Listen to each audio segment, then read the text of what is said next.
Ձեզ ինչի է թվում, որ դուք ինձնից լավ գիտեք, թե ես ինչ անեմ, ինչ խոսեմ, ոնց վարվեմ, ոնց չվարվեմ։ Ադամյանների ձեռքի տակ կա։ Հասկանում ես, չէ՞ որ այս առիթից լիքը օգտվողներ են լինելու, եթե միած սխալ քայլ անեք։ Իմ ստեղ լինելուց պապատ ավելի ուժեղ է իրեն զգում։ Չեմ հասկանում խոսակցությունը ուր է ստանում։ Այդ դեպքում երկու կողմերն էլ հավասար կլինեն։ Այսինքն դու կասկածում ես իմ սիրո վրա։ Սիրո վրա չէ։ Բայց ինչի։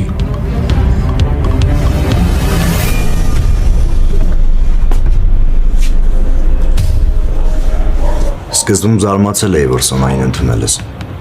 Բայց հիմա ոնց որ թե սկսում եմ ամեն ինչ հասկանալ։ Սոնան, Արմո, վրամի կինն է։ Դե մինչև Սոնայի ձերտուն գալը դոլորի ուրիշ մարդ էր։ Ոչ հետդ խոսալ էր լինում, ոչ էլ քեզ գտնել էր լինում։ Բայց շատ լավ է։ Որովհետև իմ ճանաչել ձեզ ցակուն հետ է եկել։ Ու մնացածը ես ինչ կանեմ, ինչ կխոսեմ, ինչպես կվարվեմ, իմանալով, որ վրամը եթե ջվայնանում է, ինձնից վտանգավոր է դառնում։ Եղավ Արմո։ Ամեն դեպքում։ Ամեն դեպքում Արմո։ Ուզում ես ասես, Չմոռանալով, որ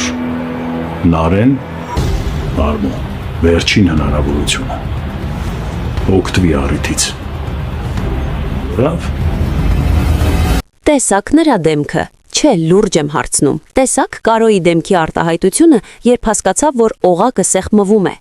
Եթե կարծում էիք, թե նախորդ սերիան լարված էր, ապա 89-րդ սերիան ուղղակի ապտակեց բոլորիս ու նույնիսկ ներողություն չխնդրեց։ Ես հիմա ուղղակի դողում եմ, որովհետև չեմ կարողանում հավատալ, որ սցենարիստներն այդքան համարձակություն կունենային նման բան անելու։ Մենք շաբաթներ շարունակ, այո, շաբաթներ սպասում էինք, որ ինչ-որ մեկը վերջապես կգտնի այդ ապացույցը, ու հենց այն պահին, երբ մտածում էինք, թե Հայկը դառնալու է մեր հերոսը, պատմությունը այնպիսի կտրուկ շրջադարձ կատարեց, որ գլուխս պտտվեց։ Դավաճանությունը, ստերը, այդ կերպարների լկտիությունը, սա արդեն չափից դուրս է։ Վերցրեք ձեր սուրճը կամ գուցե ավելի թունդ մի բան, որովհետև մենք պետք է խոսենք այն քաոսի մասին, որը կատարվում է Հարսնաձորի լեգենդում։ Եկեք անկեղծ լինենք։ Բոլորս էլ գիտեինք, որ Կարոն օձ է, բայց այսօր նա պարզապես օձ չէր, նա իսկական անտառի արքան էր։ Սերիան սկսվում է հենց քաոսի կենտրոնից, ու կարող ենք խոսել այն մասին, թե ինչ լկտիաբար է այդ մարդը ֆռֆռում գյուղում, ասես ամեն ինչ իրեն է պատկանում։ Դա ուղղակի վիրավորանք է մեր ինտելեկտի հանդեպ։ Կանգնել է այնտեղ, նայում է Հայկի աչքերի ուղիղ մեջ ու ստում է այնպիսի հեգնական ժպիտով, որ ուզում ես հեռակառավարման վահանակը շպրտել էկրանի վրա։ Ու ամենավատը գիտեք որն է։ Մեկ վայրկյան ինձ թվաց, թե Հայկը հավատաց նրան։ Ես գոռում էի էկրանի վրա, աչքերդ բաց արա մարդ, ապացույցը հենց քթիդ տակ է։ Բայց իհարկե, ինչպես բոլոր դրամաներում, ոչ ոք չի տալիս ամենակարևոր հարցերը։ Ինչի ոչ ոք չի ստուգում ժամերը, ինչի ոչ ոք չի հարցնում, թե որտեղ էր նա դեպքի գիշերը։ Դա նյարդայնացնում է, բայց Աստված իմ, ոնց է կախվածության մեջ գցում։ Անցնենք Նարեին։ Խեղճ միամիտ Նարե։ Այս աղջիկը երբևէ հանգիստ շունչ քաշելու է։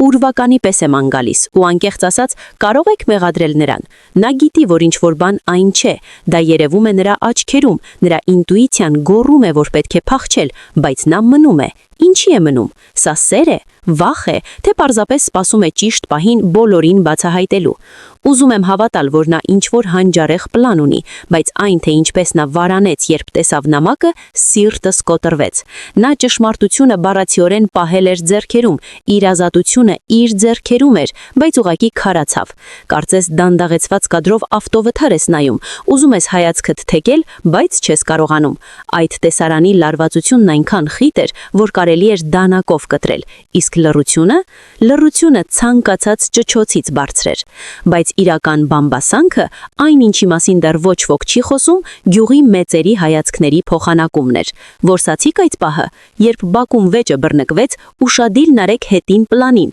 Հարևանները գիտեն, ասում եմ ձեզ, ամբողջ գյուղը գիտի, թե ինչ է արել Կարոն, բայց վախենում են խոսել։ Լռության այդ դավադրությունը ինձ ուղակի խելագարացնում է։ Բոլորը իրենց այնպես են պահում, ասես ամեն ինչ նորմալ է, խմում են իրենց սուրճը, մինչդեռ իսկական հրեշը ծրագրում է իր հաջորդ քայլը հենց իրենց քթի տակ։ Իսկ Հայկը, օխ Հայկ, նա այնքան շատ է փորձում խաղալ խուզարկի դերը, բայց երկու քայլ հետ է մնում։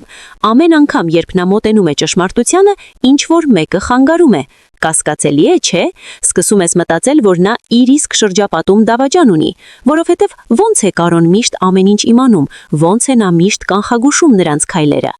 Պետք է խոսենք նաև այդ հիշողությունների տեսարանի մասին։ Սովորաբար նման տեսարանները պարզապես ժամանակ ձգելու համար են, ձանձրալի բաներ, բայց այս մեկը սա փոխեց ամբողջ խաղը։ Դա պարզապես հիշողություն չէր, դա կարոթախտի քողի տակ թաքցված խոստովանություն էր։ Մենք տեսանք անցյալի մի կողմ, որը ամբողջությամբ հակասում է այն պատմությանը, որը մեզ պատմում են առաջին սերիայից սկսած։ Եթե այդ հիշողությունը ճիշտ է, ապա այն ամենը, ինչ մենք գիտենք լեգենդի մասին եւ ընտանեկան պատվի մասին, սուտ է, կատարյալ հորինանք։ Եվ եթե նրանց ընտանիքի հիմքը կառուցված է ստի վրա, ապա ինչի համար են նրանք պայքարում։ Սա ընթացիկ դրաման դարձնում է շատ ավելի ողբերգական, որովհետև նրանք ոչնչացնում են միմյանց ոչնչի համար։